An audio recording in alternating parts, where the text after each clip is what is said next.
And our senior researcher, Human Rights Watch HRW Thomas Fessy, joins me on the news to discuss more on this development.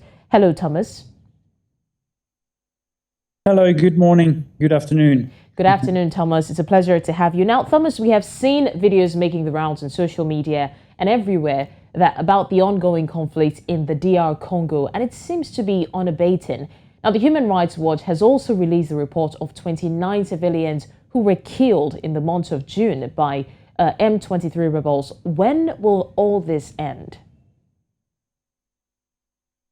Well, that's a very good question, and I was hoping that I could give you a straight answer, but unfortunately, those cycles of violence have repeated themselves, over and over again over the last 2-3 decades. So I'm afraid the answer is not so straight.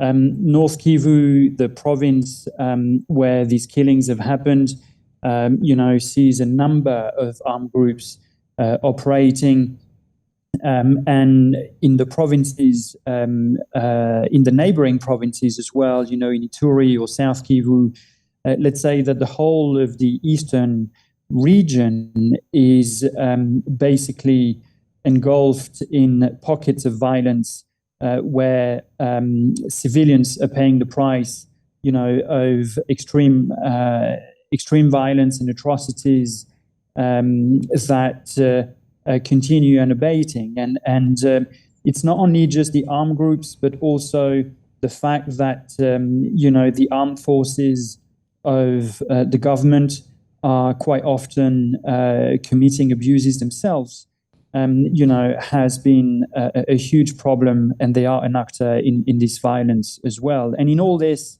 the UN peacekeeping mission, who has been deployed in the country for many, many years, has not been able itself to curb the violence. And although it is, active in those conflict areas, it is coming as a frustration for the population here. And this is what we are seeing, today. There are violent demonstrations against those UN bases, with people using the bases and demanding that the peacekeepers go because they don't see any change in their daily lives. Okay. Now, Thomas, talking about the killings of civilians, we seem not to understand the reason behind it. I mean, we don't know what the rationale behind it is, but this brings me to my question. Do you think that the killing of civilians is to intimidate others from giving the intelligence report to security operatives? That's one of the reasons, for sure. So the rebel group that we've been talking about, the M23, is not a new rebel group here in Eastern Congo. This is a rebel group that is coming back to life, if you will. It had been inactive for about a decade. In 2012 and 2013, the group was at the time backed by both Rwanda and Uganda, and had threatened the region. It had captured the provincial capital city of Goma briefly, and it is now coming back. And so in the last month, it's taken swathes of territory. It's taken some key towns on the border area with Uganda, with Rwanda. And it appears that, once again, there are more and more evidence that are showing that they may be receiving support from Rwanda. And so, in the last month, particularly since June, we have been able to document the killings of at least 29 civilians. And it is true